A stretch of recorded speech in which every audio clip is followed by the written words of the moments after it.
Ready? Yeah. Rolling. Welcome everybody to the Fair at 44 and our Boulevard Central Town Hall. Thank you for joining us. We want to welcome right now strategic planner and urban legend, Mary Lydon. Thank you. Thanks, Tootie. It's my absolute pleasure to be here today. Being here at Fair at 44 is so exciting to see the El Cajon Boulevard alive and thriving. For thousands of years, commerce, transportation, art, and architecture have been a part of great city and community building. But in the 21st century, and now as we come out of the pandemic, a tectonic shift has occurred, and a whole new set of attributes are emerging that will redefine what it means to be a great city. Here's a few of those attributes. Our environments and communities must be environmentally sustainable. Our economy must be effective for a diverse workforce and for a range of educational levels. We must operate with empathy, a higher level of awareness, and a revamped social justice system in order to participate in the renaissance of what makes a great city. I believe that the El Cajon Boulevard corridor is perfectly positioned to participate in this quantum leap of city building. El Cajon Boulevard has a vibrant history. It has been transportation-oriented throughout its history. At one time it was car-centric, but now the focus is on public transit and pedestrian orientation.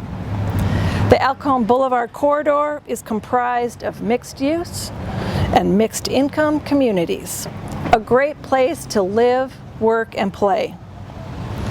The diverse communities of El Cajon Boulevard within a 5-mile radius represents 20% of the population of the city of San Diego.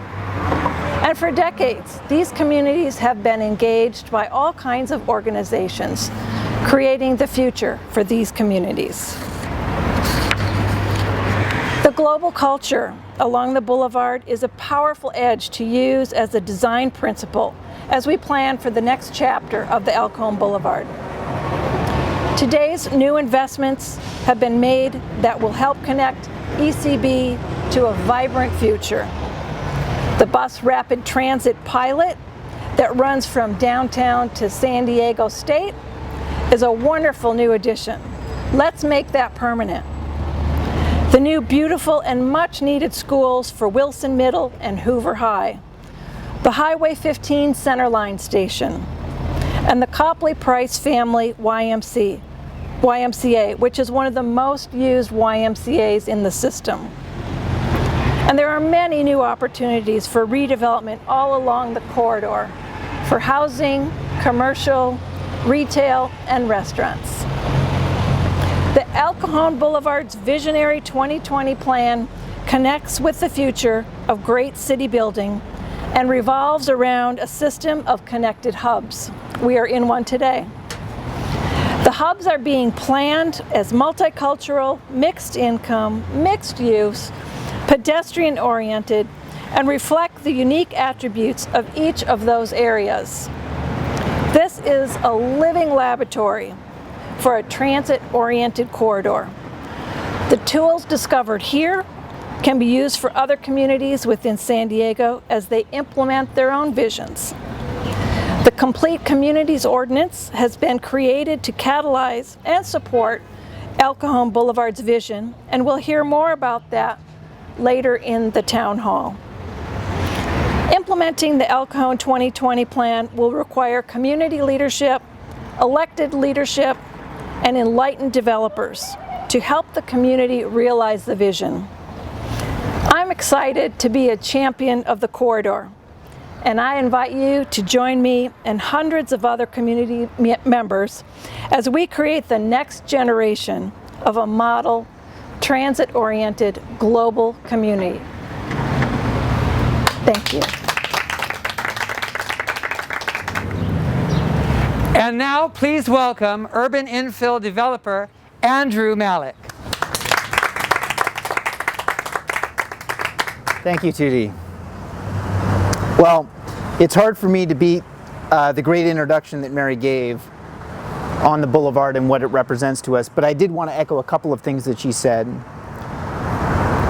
Mary said that the Boulevard is largely a reflection of our city.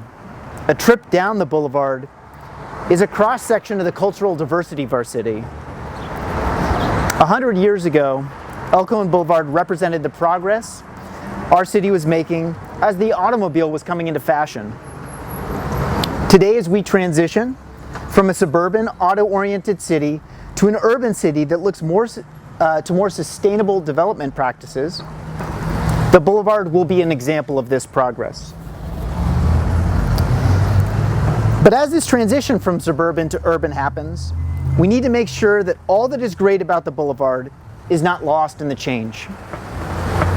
The people is what makes this Boulevard great. This has been a principle of mine since I studied urban design in school.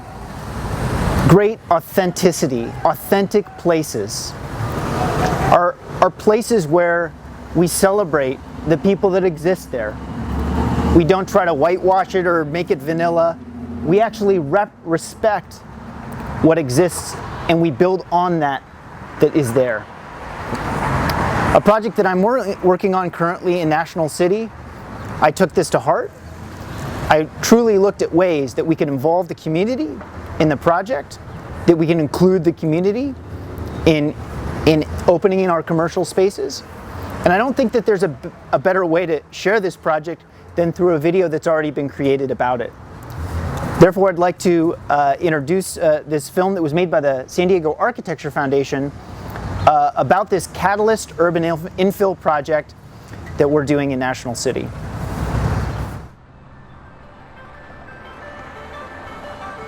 There's a renaissance happening on main streets around the country. People are looking for an experience when they go out to shop. Those experiences exist in the small-scale retail environments, the cool pawn shops, the coffee shops. National City keyed into this trend, and they are ahead of the curve. We had a shared vision that Renaissance of Main Streets is happening, and it's good for local communities, and it's something that everybody enjoys. 8th and B embodies the key ideas and vision that we have for downtown. A downtown where people don't need a car, where they could walk to work, where they could bike to work. And that's only going to be achievable through true density and creating jobs and homes.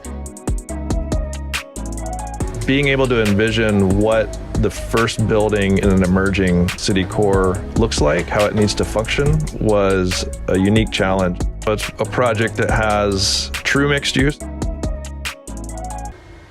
It's got office, it's got retail, and it's got a very wide range of housing scales and typologies, from furnished small studios up to large 4-bedroom row homes.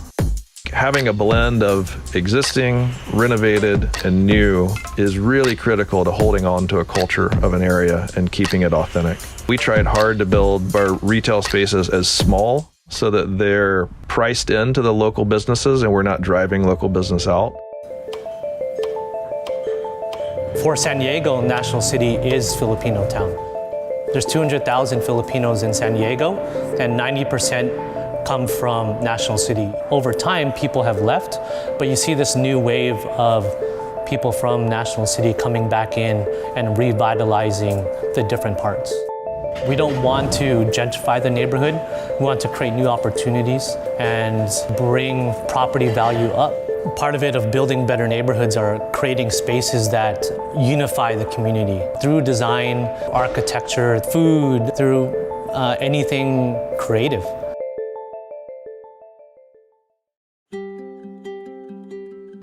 We can't design in a vacuum and create authentic places. Design and community, for a project to be successful, one requires the other. The communities where we do our projects are the inspiration for our projects. To be respectful guests as developers, we need to make sure our projects are partly a reflection of neighborhoods where we work.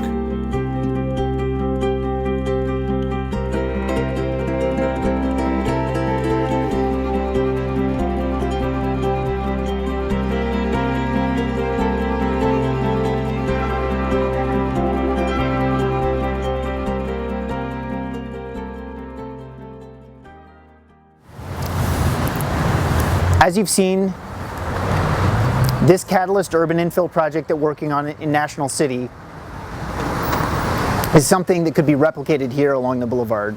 Those great characteristics of walkability that are talked about, those great characteristics of involving the community in placemaking, involving them in opening businesses in our storefronts, those are themes that we would like to bring here.